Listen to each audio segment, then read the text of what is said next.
Los árboles de decisión son un método de aprendizaje supervisado no paramétrico, que son usados para resolver problemas de clasificación y regresión. Este método aprende reglas de decisión muy simples que pueden ser inferidas a partir de los datos. Estas reglas son de la forma if-then-else. De los distintos algoritmos disponibles para implementación de árboles de decisión, Scikit-learn implementa una versión optimizada del algoritmo CART. Este modelo puede interpretarse como un árbol de decisión, el cual parte el dominio de las variables independientes en regiones. Por ejemplo, si tenemos las variables x1 y x2, el árbol que se encuentra a la derecha permite particionar el espacio del dominio x1-x2 en las regiones que están mostradas con diferentes colores. Cuando se tiene un nuevo punto x1-x2, simplemente se recorre el árbol y se asigna el color correspondiente. El grafo que aparece en la figura en la parte derecha puede interpretarse como un conjunto de reglas if anidadas. En este algoritmo puede verse claramente cómo la clase es asignada, esto es, el color, dependiendo de los valores de x1 y x2. Este es entonces el modelo matemático de un árbol de decisión para clasificación. Las ventajas de los árboles de decisión son las siguientes. El modelo es fácil de entender e interpretar y puede ser visualizado. Nótese que esto no ocurre con modelos, por ejemplo, como las redes neuronales artificiales. Estos modelos requieren poca preparación de la data, ya que no se requiere normalizar ni crear variables dummies. Noten que esto es particularmente importante en modelos de regresión y clasificación no lineal, por ejemplo, las redes neuronales artificiales. Los árboles son computacionalmente eficientes en pronóstico, es decir, su evaluación es muy simple y es del orden del logaritmo de la cantidad de datos que se tienen. Estos modelos se consideran de caja blanca, es decir, un resultado puede ser fácilmente explicado a partir de la figura o diagrama del modelo y el recorrido de las correspondientes reglas if-then-else. Los árboles tienen una fuerte interpretación estadística, por lo cual es posible validar un modelo usando técnicas matemáticas. En la práctica, los árboles tienen un buen comportamiento, aunque se violen los supuestos de los datos con que ellos fueron entrenados. Sus desventajas son las siguientes. Pueden presentar sobreajuste. Pueden ser inestables, es decir, pequeñas variaciones en los datos pueden producir árboles completamente diferentes. La predicción es brusca y discontinua, similar a los modelos lineales por tramos. Este punto es particularmente importante en regresión, ya que los nodos en la parte final de las ramas contienen valores constantes, es decir, en regresión a cada región se le asigna el valor de y. Esto causa que cuando se pasa de una región a otra, se produce una discontinuidad. Los árboles no son buenos modelos para extrapolar. La obtención de un árbol de decisión óptimo es de tipo NP completo, por lo que se usan algoritmos heurísticos. Esto se debe a que se deben evaluar todos y cada uno de los puntos posibles en que se puede generar cortes en el dataset. Esto es para formar el antecedente de las reglas if-then-else. Cada punto de corte es cualquier valor que pueda tomar cualquiera de las variables explicativas. Adicionalmente se sabe que existen conceptos que un árbol no puede expresar fácilmente, tal como los problemas SOR, paridad o los multiplexers. Para su uso práctico, se deben tener en cuenta los siguientes aspectos.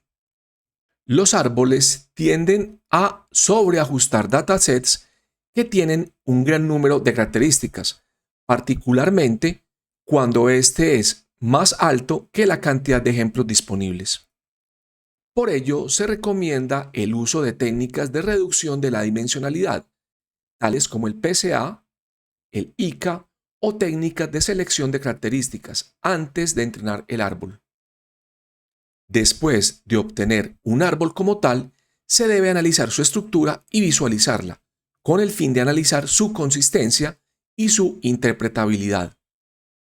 Por otra parte, se debe controlar la profundidad del árbol para prevenir el sobreajuste. En este caso, consideremos, por ejemplo, que es posible tener un punto por cada nodo terminal del árbol. Esto genera claramente un sobreajuste porque se memoriza el dataset de entrenamiento. Ahora, para lograr esta situación, la profundidad del árbol debe ser suficiente que permita generar cortes en el dataset tal que se llegue a cada punto disponible. El controlar esta situación, la profundidad del árbol, permite entonces que no se produzcan sobreajustes. Otra forma de controlar el sobreajuste es controlar el número mínimo de patrones asociados a un nodo, es decir, se controlan cuántos puntos como mínimo debe tener un nodo terminal. En clasificación, el dataset debería ser balanceado para evitar que el árbol se sesgue hacia la clase más frecuente. En lo posible, se deben usar pesos para los patrones o ejemplos, esto con el fin de facilitar la optimización del árbol. En este video voy a describir el algoritmo general de particionamiento recursivo que se usa en los árboles de decisión. Para ello, considere el siguiente ejemplo, que es presentado en la figura. Tenemos un conjunto de 16 ejemplos, donde el eje X representa X1 y el eje Y representa X2. Cada ejemplo corresponde a una clase que es asignada por el color, es decir, tenemos la clase de puntos rojos, los azules y los grises. Los puntos de la gráfica anterior pueden ser representados como una tabla de datos, donde tenemos las coordenadas en X1, las coordenadas en X2 y la clase que es el color asignado. El objetivo es construir un árbol de clasificación que permita clasificar correctamente este ejemplo. Para nuestro problema, dicho de otra forma, se tienen dos atributos X1 y X2 y un total de n ejemplos. A partir de esta data se desea construir el árbol. En la figura que aparece en pantalla, tenemos X1 como el primer atributo, X2 y la clase. Y tenemos entonces de izquierda a derecha la evolución de cómo se realiza el particionamiento recursivo. El algoritmo opera de la siguiente forma. Se parte de un árbol que tiene profundidad 1 y se evalúan todos los árboles posibles. Para efectos explicativos de la figura, supongamos que tenemos únicamente dos clases. Ahora, el primer árbol se genera tomando como punto de corte el primer valor en el primer ejemplo para X1. Es decir, si X1 es menor que ese valor que tenemos acá, se dice que la clase es 1 y en caso contrario es 2. Ahora, ¿cómo se asignan las clases? Para la región en que X1 es menor que este primer valor que tenemos en amarillo, se asigna la clase más frecuente. De lo contrario, para esa otra región se asigna la clase más frecuente. Luego se genera otro árbol, pero tomando el segundo punto, es decir, el punto en X1 del segundo patrón, y se construye nuevamente otro árbol. Procedemos así, recorriendo todo X1. Luego recorremos todos los valores de X2 y seguimos así sucesivamente para todas las variables independientes del problema. Una vez tenemos todos los árboles de profundidad 1, escogemos aquel que genere el menor error para la clasificación de los datos. Supongamos que el cuarto punto de X1 es este árbol óptimo. Si tenemos únicamente dos clases, este árbol podría interpretarse como la figura que tenemos al lado derecho. El valor de x1 para el cuarto patrón genera entonces una frontera de decisión. Este es el condicional del if then else. Los puntos menores pertenecen a la clase 1, o sea, la región azul, mientras que los puntos a la derecha pertenecen a la clase 2. Aquí hemos entonces inducido una partición en el espacio de las características. En el siguiente paso, continuamos con el particionamiento recursivo de las regiones. En las tablas presentadas, el punto señalado con amarillo es aquel donde se indujo la partición óptima en el primer paso. Entonces, tomamos el primer punto que corresponde al que está marcado en color azul. Si suponemos que este punto azul está a la izquierda del amarillo para x1, es decir, está hacia acá, la región, que antes era c igual a 1, es reemplazada por una nueva regla if then else. Noten que acá tenemos entonces, si x1 es menor que x1 en el primer punto, entonces la clase es 1 y de lo contrario es 2. Luego se evalúa la partición para el segundo punto de x1 y así sucesivamente hasta recorrer todas las variables y todos los puntos posibles. Obviamente, ignorando los puntos que ya han sido seleccionados en la regla if then else como antecedentes en todos los pasos anteriores. Ya, con todos los nuevos árboles de profundidad 2, se evalúa el criterio de error. Supongamos que el corte óptimo está dado por este árbol. Si x1 es menor que x1 en el cuarto ejemplo, la clase es c1 y de lo contrario, si x2 es menor que x2 en el sexto ejemplo, c es igual a 1 y de lo contrario c es igual a 2. Nótese entonces que el árbol obtenido genera una nueva partición en el espacio correspondiente al dominio de x1 y x2. Es decir, se está generando este nuevo corte que parte la región que había antes en amarilla y roja. El proceso continúa agregando un tercer, cuarto, quinto cortes y así sucesivamente hasta que se cumpla con un criterio de parada. Es por ello que este algoritmo se conoce como particionamiento recursivo. Nótese que el proceso puede realizarse hasta que se asigne una región única a todos y cada uno de los datos disponibles, lo que resulta en un modelo erróneo, ya que el árbol de decisión simplemente memoriza la información utilizada para entrenamiento. Para evitar el sobreajuste, se puede, por ejemplo, limitar la profundidad máxima del árbol. Esto obliga a que los nodos terminales tengan más de un punto. Asimismo, puede limitarse la cantidad mínima que puede contener un nodo terminal. Es decir, por ejemplo, yo podría indicar que un nodo terminal debe tener por lo menos 5 puntos. Eso también ayuda en el sobreajuste. Como nota final, quiero indicar lo siguiente. El algoritmo explicado es bastante voraz durante su ejecución, por lo que se aplican otras técnicas para la construcción del árbol, como por ejemplo la selección aleatoria de características para ser consideradas en la partición. Es decir, no recorro todas las variables explicativas, sino que selecciono algunas al azar.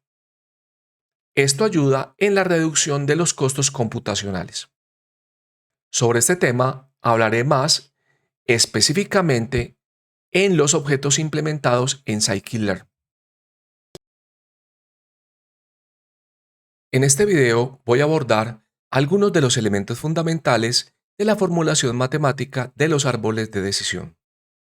Sabemos que un árbol de decisión particiona el espacio de características de tal forma que los ejemplos pertenecientes a la misma clase o los valores similares para la variable dependiente son agrupados en los nodos terminales.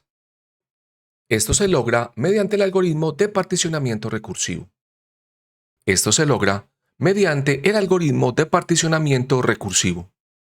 Recordemos que en cada paso del algoritmo es necesario evaluar cada posible partición en el espacio que tiene cada nodo.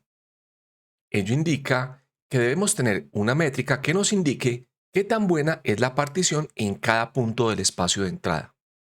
Esta calidad de la partición se mide con el índice de Gini. En clasificación, la impureza de Gini mide la probabilidad de que un elemento escogido aleatoriamente de la muestra de datos le sea asignada una clase incorrecta, de acuerdo con la distribución de clases en el conjunto de datos. Esto es, se desea maximizar la probabilidad de que el patrón sea clasificado correctamente. Y por tanto, se desea minimizar la probabilidad de asignar una clase errónea. Si se tienen J clases y se denota como P sub i la probabilidad de ocurrencia de la clase i, con i perteneciente al set de enteros que va desde 1 hasta j, la probabilidad de que a un elemento de la clase i se le asigne otra clase es P sub i por la sumatoria de P sub k, para k recorriendo todas las clases y diferente de i. Noten que la sumatoria de pk es el complemento de pi, o sea que podría calcularse como 1 menos pi. La función de impureza de Gini se computa sobre todas las clases y se define como g igual a la sumatoria para i desde 1 hasta j de p sub i por la sumatoria para k diferente de i de los pk, o sea, p sub i por 1 menos p sub i. Ese es el término que tenemos en la segunda ecuación. Al romper la sumatoria, encontramos que esta es equivalente a la sumatoria para i desde 1 hasta j de p sub i menos p sub i al cuadrado. Al romper el paréntesis, encontramos que el primer término es la sumatoria de las probabilidades de las clases, y por tanto esto es igual a 1. El segundo término queda intacto. En términos prácticos, el siguiente nodo a particionar es aquel que genera la máxima reducción del índice de Gini. El particionamiento también puede ser basado en la entropía. Esta se basa en el concepto de ganancia de información y en términos prácticos se selecciona el nodo a particionar tal que genere la máxima ganancia de información. El objeto Decision Tree Classifier implementa un árbol de decisión para clasificación. En la celda número 1 hacemos la carga de datos de ejemplo y en la celda 2 creamos el objeto como tal.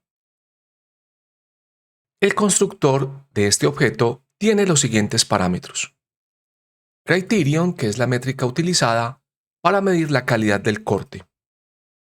Este puede ser Gini, log loss, o sea, la pérdida logarítmica utilizada en los modelos tipo regresión logística, y entropía.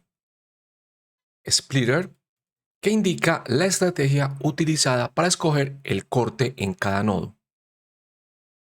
Esta puede ser best, la cual indica que se escoja el mejor punto de corte, y random, en la cual se escoge el mejor corte aleatorio.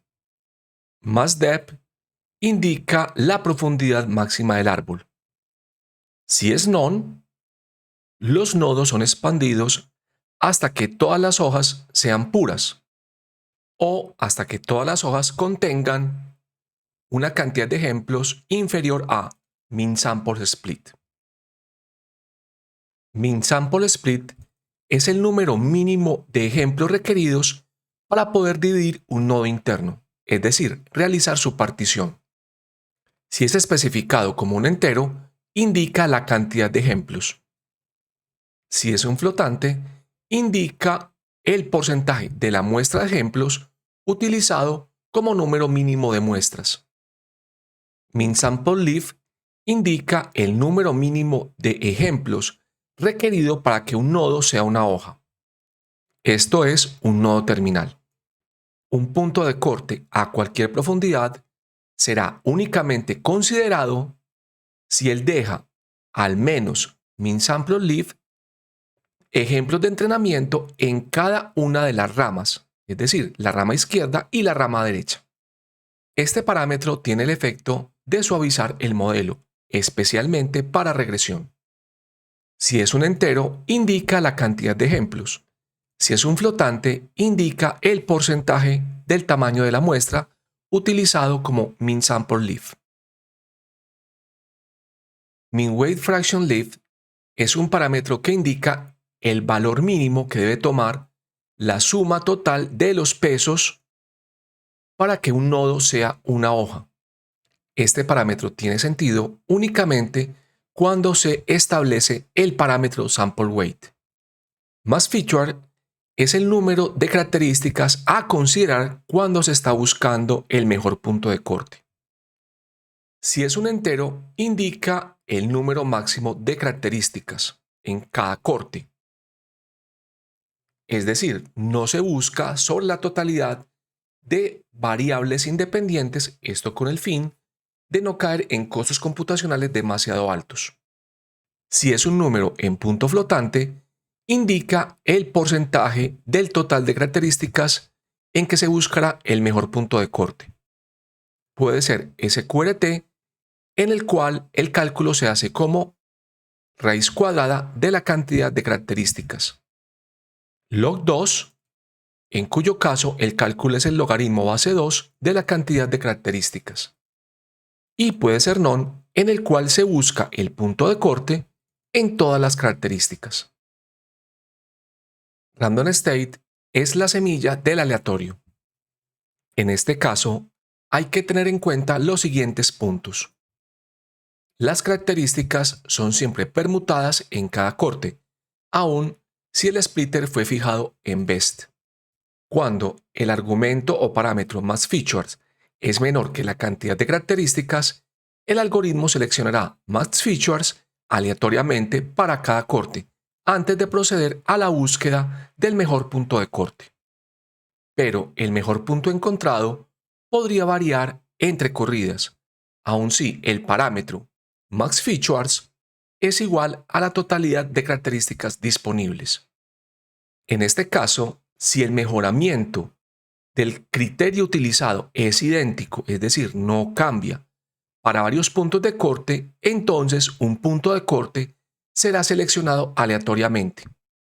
De esta forma, para obtener un comportamiento determinístico del árbol, es decir, en su construcción, es necesario fijar el parámetro random state en un entero. Mass leaf nodes indica la cantidad máxima de nodos hoja o nodos terminales.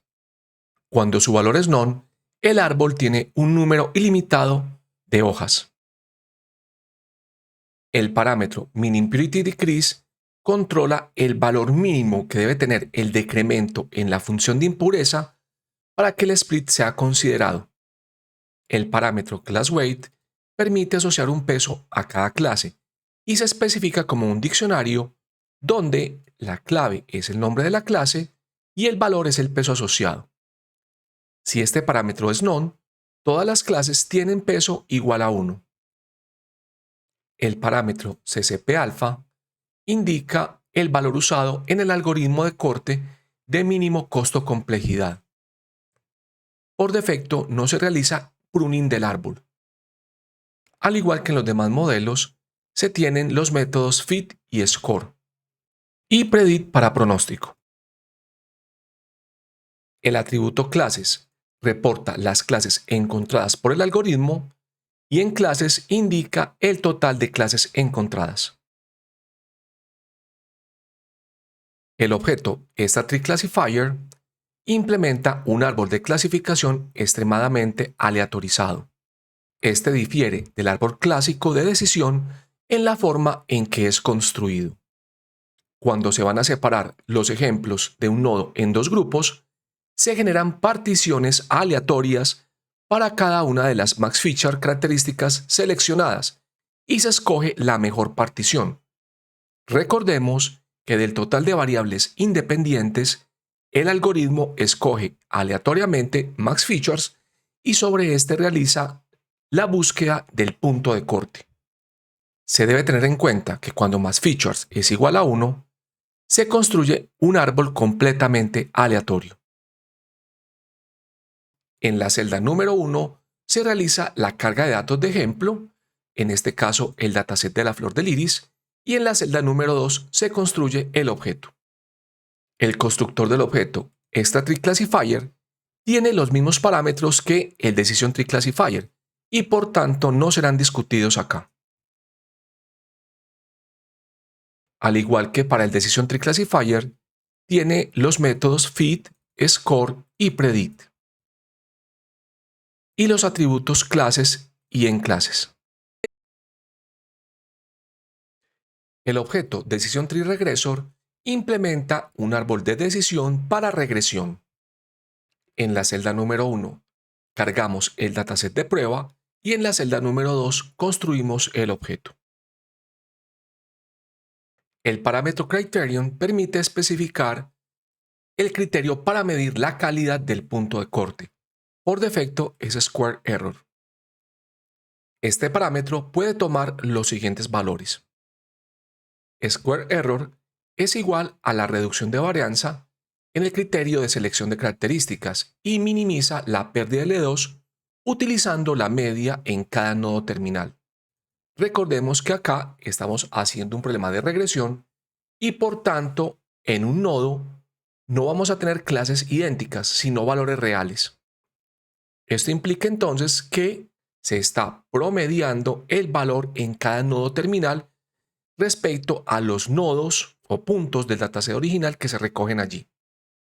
Friedman MSE, el cual usa el error cuadrático medio con una mejora dada por Friedman. Absolute Error, en el cual se utiliza el error medio absoluto y se minimiza la pérdida L1 utilizando la mediana en cada nodo terminal. Finalmente puede tomar el valor de Poisson, el cual se usa para calcular la reducción cuando se utiliza la desviación de Poisson, es decir, en los nodos tenemos cantidades que corresponden a arribos. El resto de parámetros son iguales a los utilizados por el DecisionTreeClassifier. El objeto implementa los métodos Fit, Score y Predict. El atributo FeatureImportances indica la métrica de importancia para cada una de las características consideradas en el dataset. El objeto ExtraTreeRegressor es un árbol de regresión extremadamente aleatorizado y difiere del árbol clásico de decisión en la forma en que éste es construido. Tal como ya se indicó para este mismo tipo de árbol en clasificación, cuando se van a separar los ejemplos en un nodo en dos grupos, se generan particiones aleatorias para cada una de las massFeature características seleccionadas y se escoge la mejor partición. Recordemos nuevamente que en este algoritmo no se escoge la totalidad de variables independientes para la búsqueda, sino que se escoge un subconjunto que tiene una cardinalidad de massFeatures. Cuando massFeatures es igual a 1, se construye un árbol que es completamente aleatorio.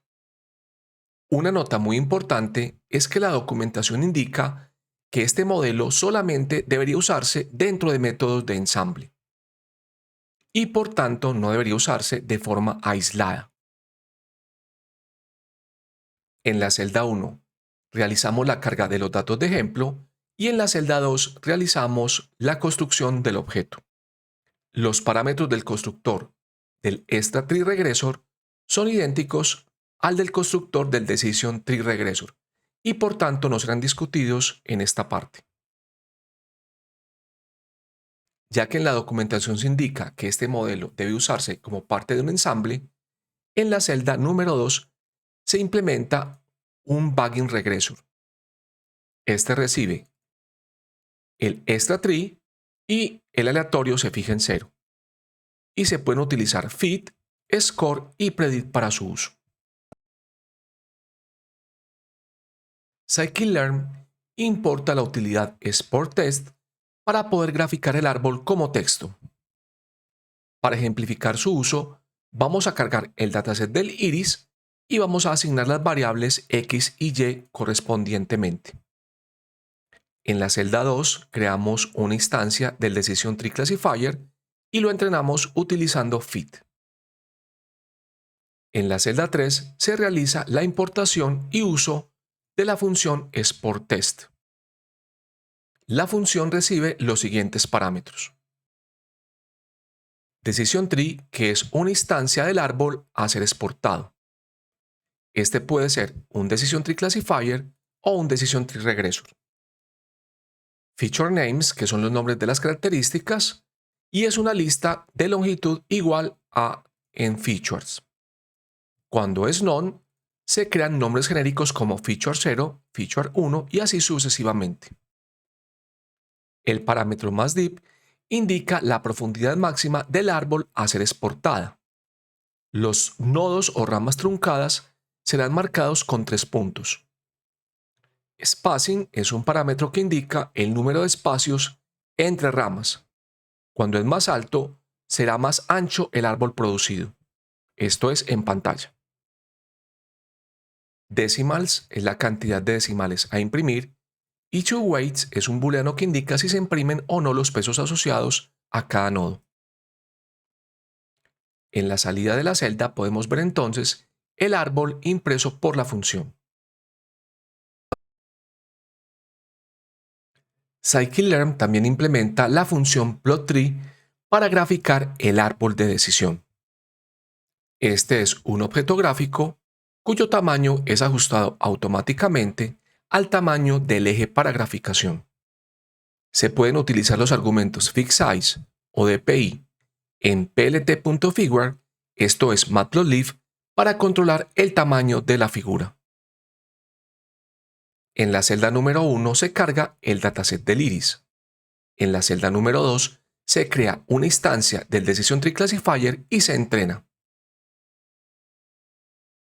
En la celda 3 se hace la llamada a plotTree. Esta función recibe los siguientes argumentos. Decision Tree, que es el árbol a ser graficado, más deep, que es la profundidad máxima a ser graficada dentro del árbol. Este puede ser none, en el cual se indica que el árbol es completamente graficado. Feature Names, que son los nombres de las características, y en el caso de que es none, se generan nombres automáticamente como X0, X1, X2 y así sucesivamente. Class Names permite especificar los nombres de las clases. Label indica si se deben mostrar etiquetas informativas. Cuando es all, presenta etiquetas en todos los nodos. Cuando es root, muestra información únicamente en el nodo superior. Y cuando es none, no muestra ningún tipo de información adicional. Field es un parámetro booleano que por defecto es igual a falso. Cuando es establecido en verdadero, indica la clase mayoritaria en problemas de clasificación. Extremidad para valores en regresión y pureza cuando la salida es multi-output. Impurity es un parámetro booleano que indica si se presenta la impureza para cada nodo. NoIDS es un parámetro booleano que cuando es verdadero imprime el identificador del nodo. Proportion es un parámetro booleano que cuando es fijado en verdadero cambia la impresión de valores y muestras por proporciones y porcentajes respectivamente. Rounded es un booleano que por defecto es igual a falso. Cuando es verdadero, las cajas son dibujadas con esquinas redondas y se utiliza fuente helvética en vez de Times Roman. Precision indica la cantidad de dígitos a ser impresos después del punto flotante. AX es el eje de una figura de Matplotlib donde se dibuja el árbol. Finalmente, font size indica el tamaño de la fuente para el texto. En la salida de la celda, se puede observar entonces el árbol de decisión generado para el dataset del iris.